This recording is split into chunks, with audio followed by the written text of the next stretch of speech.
All right, slowly but surely, I am. I'm going to upload this video, and I'm not in my usual space as far as on my podcast, but I wanted to try something out here. I decided let me upload this video. I will be uploading this video to y'all on Instagram, Facebook, wherever, YouTube even, because I just wanted to expound on some things just real quick. Uh, hmm, Let me see. I guess I want to go in on this subject because it's just really been on my mind since the whole y'all know I'm an avid lover of hip hop. I love hip hop music. I love certain artists who bring something new and innovative and bring something that's alive to the culture. Of course, when they refer to the culture, they're referring to the hip hop culture. Everything that has to do with good music, by the way. And lately, a lot of there's been a lot of artists. I mean, I think that I've expounded on Joey Badass before. I've expounded on that, but then I want to go in on sure, why not, the whole Drake Kendrick situation. But there's been some things that's been happening lately that needs to be discussed because, of course, me being on the right side of history, I'm on the right side of history. I'm proud of that. I didn't go to Kendrick Lamar's concert here in Philadelphia, but my nephew did, and I haven't discussed things with him about it. But however, there has been a lot of things surfacing online about the concert and how it went, and it actually did go. It actually was successful. We talking about sold out shows everywhere. Like every freaking show, every city that he went to was sold out. And man, a lot has been going on. There was also, he performed. He performed a lot of his songs and stuff. He was on tour with him and SZA. Him and SZA was on tour together. By the way, it's called the Grand National, the Grand National Tour. Um, of course, to promote his album and promote SZA's album as well, Lana, and them two put on an amazing. They put on an amazing performance. Of course, Kendrick Lamar being like the first headliner and SZA the second, so there was going to be a lot of noise there. I mean, well, for both artists respectively. Let's not say that one artist was going to get more fanfare than the other, because there was actually a lot of people there to see SZA just as much as they were there to see Kendrick Lamar. Kendrick Lamar is by far one of my favorite artists of today. Love the guy, love his whole energy, his music, love it. Um, I mean, I'm trying to get all of his stuff on vinyl. That's how much I love Kendrick. And I instantly gravitated towards Kendrick Lamar. Like it was just something that was natural and organic. I mean, we're talking about since around the early 2000s is when I caught on to Kendrick Lamar, his freestyles, all that stuff. Like the dude was incredible. The dude was incredible when it came to his music. He was mad incredible, incredible, talented lyricist, artist, MC. And for him to rose to this prominence the way that he did now is amazing. And it took me by surprise that even with him and Drake at odds with each other. That took me by surprise. But then, like I said, during when Drake, when he was at the apex of his career, I guess being signed to Young Money and all that. And I never really like sat down and listened to like a full album, a full studio album or anything that he dropped. I did own a few of his mixtapes like in the beginning of his career. And I did listen to those. But notice I only said mixtapes because I only listened to his mixtapes. And I just didn't really see anything that was captivating about his style or anything like that. I just didn't gravitate towards Drake's style. I just wasn't really into his style. I never really seen what was all the hype about with Drake. So like I just immediately, didn't show interest in Drake at all. I didn't show interest. Even when people were talking so much about what his music and what he's quote unquote contributed to the game and all that, I didn't quite really like caught on, like, or just not really even cared. He just was not one of those artists that I particularly cared about, to be honest with you. So for me, it was more like I'm either going to like this person over here or I'm going to like this person over here. And I do have my preference when it comes to music. Like if it's genuine music, if it's music that touches and captivates the soul, if it does something for my spirit, like, if like the essence of the music I love, hip hop music, if it captures that, then that's what I'm going to gravitate towards. Like when I instantly heard Good Kid, Mad City, I was hooked. When I instantly heard To Pimp a Butterfly, I was hooked. Because those albums gave me the same feeling like Only Built for Cuban Links and Illmatic. That's how that's how captivating Kendrick Lamar's music was. It gave me that same feeling. So I didn't feel the same way with Drake's music.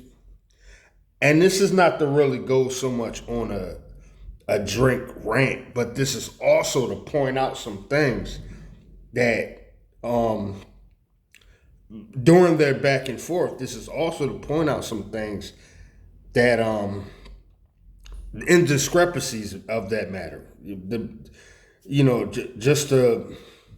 Just to touch on that, like for real, one artist, one artist gives us more of the essence of what this whole culture is about, and the other one just does whatever or anything just to get put on, or just to be the dominant factor in music. Period.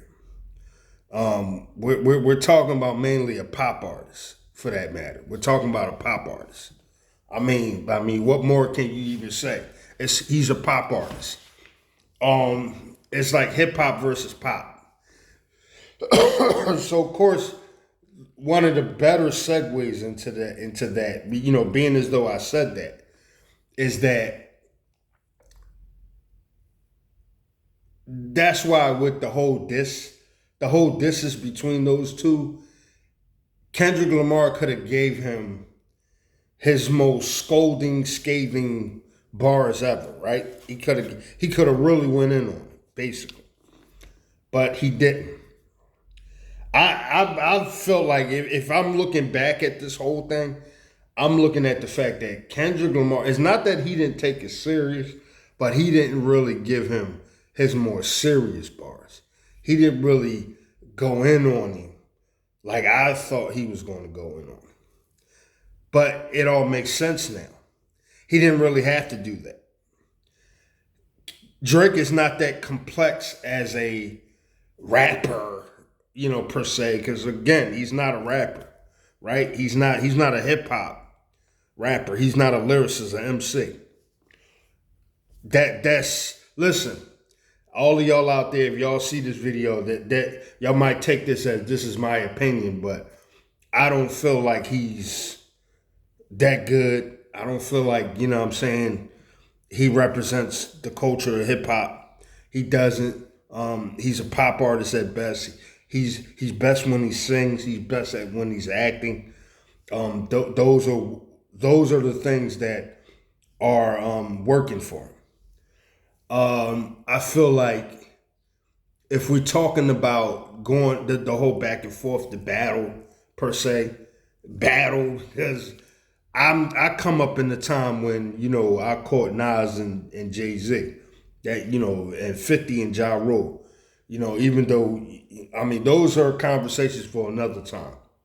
So I know what battles are. I came up in the era of I'm from Philly, so we consider ourselves the home of the spitters. So here we know what battling is. We've had our fair share of battle rappers. Like that came to the forefront and represented the city like they were supposed to. Like we went everywhere from Philly to Detroit. We went all over the place. And we battled cats. So like Philly is known for spitters. So with that being said, we're not going to get into the whole Meek Mill Drake situation. We're really not going to get into that. You know what I'm saying? But I'm gonna just say on that yeah, Drake's Drake wasn't really hitting all like that. Like for me, it wasn't like to take that dude serious. You're not going to really take him serious because you're not going to take Drake serious. He's just what he is. He's a pop artist. And some people may not agree with me on this, but again, I will humble myself and say that yes, this merely is my opinion, right? This merely is my opinion. Even though I consider that what I'm saying is facts. But just to say, many of you are going to take what I'm saying as my opinion. So, again, to that, I think that Kendrick Lamar didn't have to really go in on him. You know what I'm saying? It wasn't necessary for him to go in on him. It really wasn't necessary. Because, bar for bar, who came out the victor? Who came out the better artist? Kendrick Lamar. But let's fast forward. Because that has already been touched on. The Drake-Kendrick situation, that's been already touched on. We're talking about, what was that? Last year? It was last year, perhaps. That was that came and went. Now we're here. He's on tour as we speak. Still on tour because he got few other. I think he might got one or two cities left in the North American leg of the tour until he goes overseas, and it will be very interesting to see how they receive him overseas. We've already seen how this phenomenon of Not Like Us, how it reached all across the globe, how it reached all the way in Japan and such, Africa and the Pacific Islands, Australia to be specific, how it reached all across Europe and Africa. So it's going to be astounding to see how far of a reach that this is going to go. I think that Not Like Us is going to really, really, really get more under Drake's skin as we continue going. Because by the way, he hit us with a lawsuit. He hit the hip hop culture with a lawsuit. And I'm saying it that way because he had the audacity to hit the hip hop culture with a lawsuit. So I think for me, that takes points away from Drake. That takes a lot of points away from him. Because who in their right mind gets all bent out of shape because they lost the battle for one, or they lost the momentum of the battle? Because many people think that, nah, Drake didn't lose. And if this didn't convince you, I don't know what else will. If I'm gonna get into that because we didn't get there yet about his performance a couple days ago in Toronto. But if this didn't convince you that Drake lost the battle, I don't know what else is going to convince you. First of all, in my opinion, and actually this is a fact, and I'm putting this right there. This is a fact. If him suing his label, and basically he was suing Kendrick Lamar, but some people are going to spin it that it wasn't Kendrick Lamar that he was going after, but he's basically saying that the record label helped Kendrick out by maybe even by the same way that they did him. They helping Kendrick out by bots. I don't know, buying. I don't know how that shit goes. I'm not in the industry. I don't know how it goes, but it's basically helping with his streaming, I guess, with the bot situation, that whole thing. So I think that's why he was suing. He was suing for a whole multitude of things because he felt like the label was doing some underhanded practices. And so that's why he felt the need to sue in the first place. And if you ask me, Isaac George Mosqueda, how do I feel about an artist doing the unthinkable, doing something that I never heard ever been done? I would say that that's a loss. That's a loss.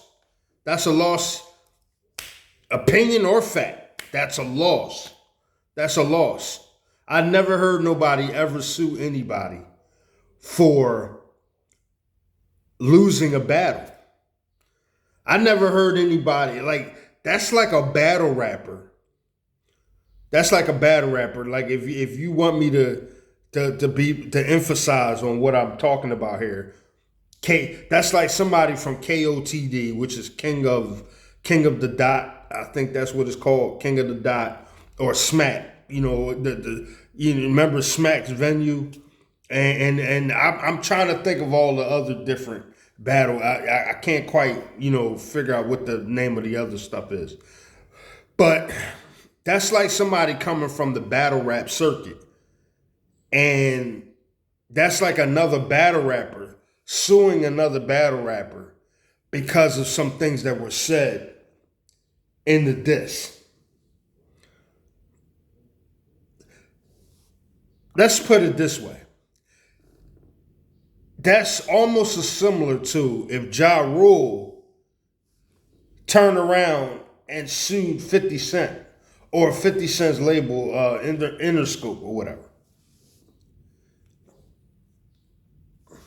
Because there were some things that was being said in those records too. There was some things that was being said about Ja Rule in those records. But there was things that Ja Rule was saying in those records too. But how come the whole thing is one-sided and not two sides of the story? Because Drake said some stuff too. He said some defamatory stuff as well. But for some reason, we took one person's what do I want to call that? Their crybaby allegations, and we took his whole crybaby allegations, and we took to that. So he was able to sue. He was able to go through with the lawsuit, but that all depends on what factual evidence you had. And it came back that there wasn't really any factual evidence. There wasn't really anything that came forward. So now here we are. So now with the whole thing, it's kind of like it's dragging a little bit. It kind of feels like what he proposed to be doing. I don't know. Like it seems like it's dragging. It's not really. It really doesn't have any momentum. It's not really picking up any steam. It seems like that what's going to happen moving forward, that it's just going to probably be thrown out. Because what point is there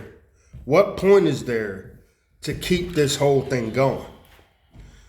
You lost the battle. That was it. At this point, you would just be dragging the whole thing further. All right, so let me get off of that real quick. I'm going to go on to something else. And the something else that I'm going to go into, and I'm going to like wrap this up, is the one other thing that I'm going to touch on as well is that during Kendrick Lamar's North American leg tour, a lot has been happening. A lot of things have been happening for Kendrick Lamar on his end anyway. A lot has been happening more on his end as far as, accolades, receiving great accolades at that. We got to see him at the Grammys. He received 5 awards at the Grammys. 5 awards. And then I think what ended up happening last week was that he not only got nominated, but he had got 5 awards at the BET Awards. So he's been racking up pretty good during the beginning of the tour and during the tour. So he's been doing a lot of great things. And from city to city, Kendrick Lamar has been touring city to city, Chicago, Philadelphia. Where was he at? He was in Atlanta, I believe. I think he was in Houston. He was in a couple cities. He even did LA. LA was electrifying because that was his home. That's where he's from. But then he does his tour. One of his, I think if we want to say his North American, one of his last stops was Toronto, Canada. Toronto, Canada was more significant because, of course, it's his rival's hometown. Toronto, Canada. It wasn't necessarily at the Scotiabank Arena, but it was at the Rogers Center. The Rogers Center is just as big as Scotia. And of course, there was a lot that was being said. I mean, a lot of people had their opinions. A lot of people were sharing so many things that they're giving their take on what they think is going to happen next. And of course, you had OVO Mao. I forget what platform he had. This is how much I'll be sharing.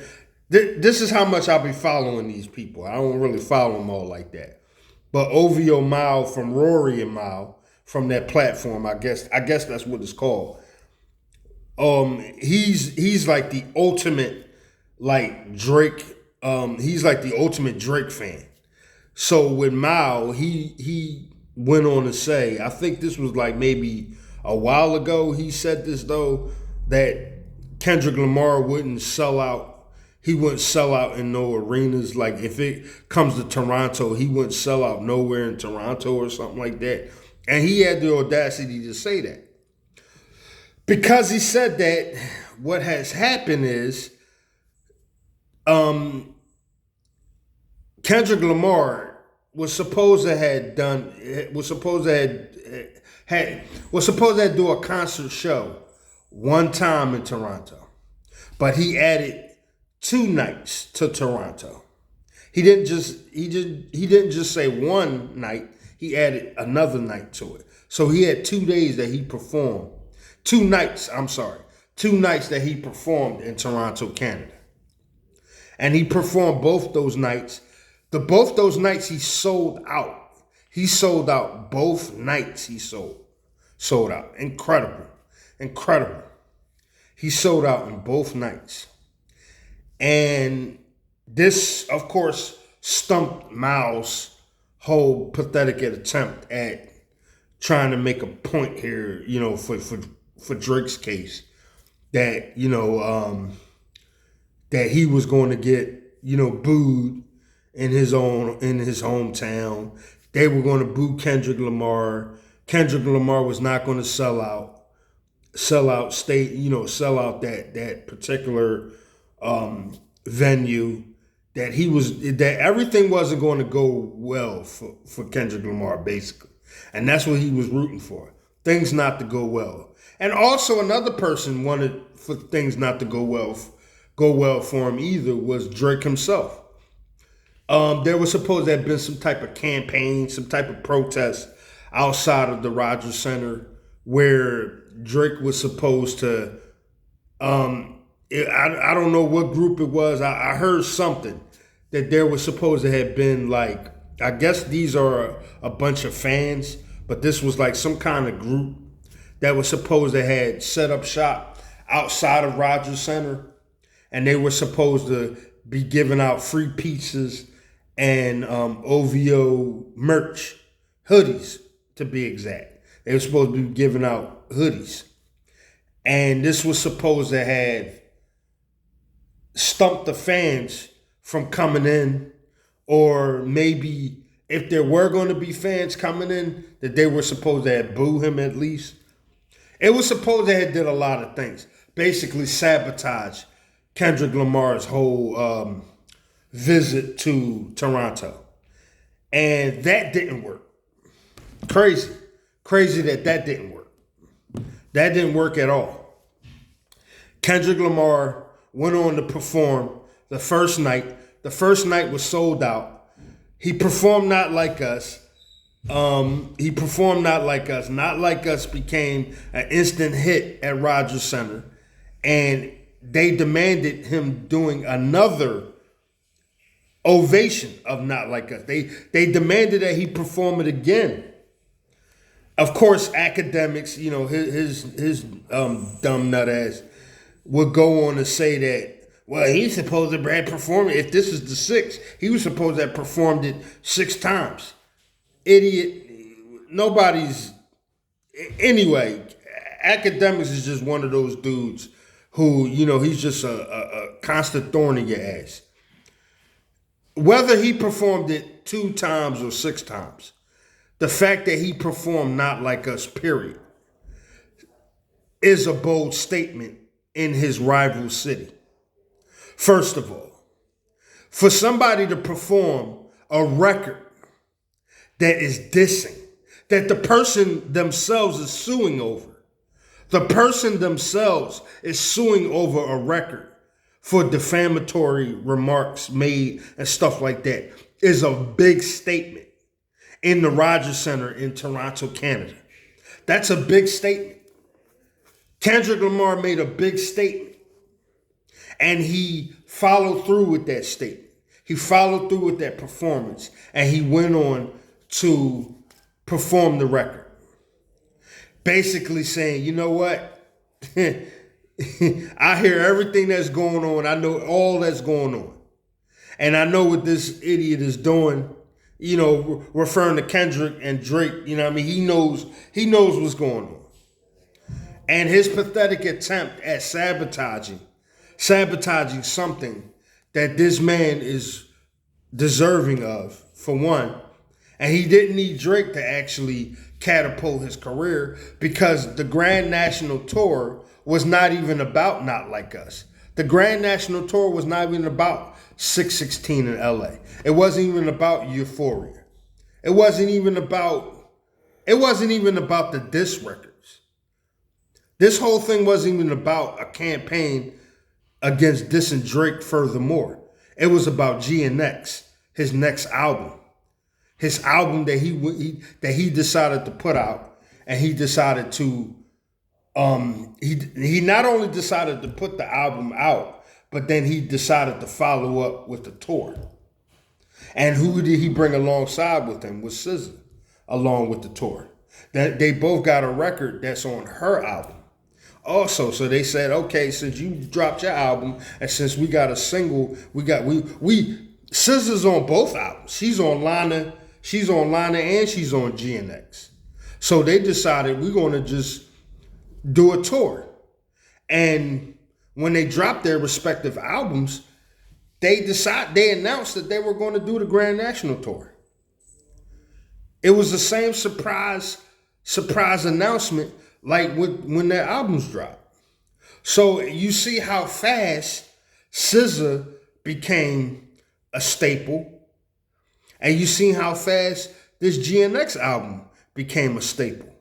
So that's what this whole tour was about. It wasn't about Not Like Us, because he didn't even have to perform Not Like Us.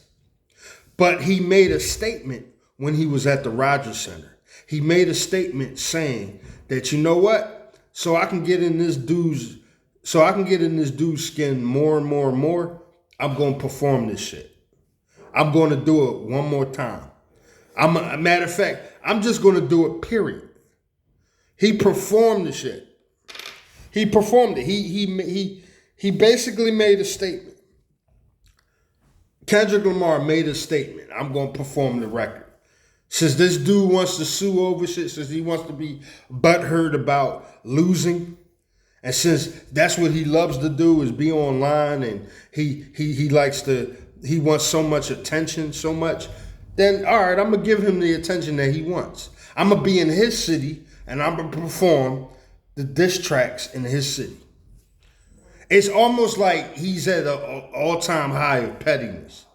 And, it's the Gemini in the man. It's the Gemini in Kendrick Lamar. Because, I've had my fair share. My wife is a Gemini, so I know how petty Geminis can be. No disrespect to my wife. But, however, I just know how, because knowing astrology and me being an Aquarius, I know how Aquariuses can get down. I know how we can be. And so, therefore, I learned a few things. I learned that that level of pettiness, he felt that he needed to express himself, and he needed to go there.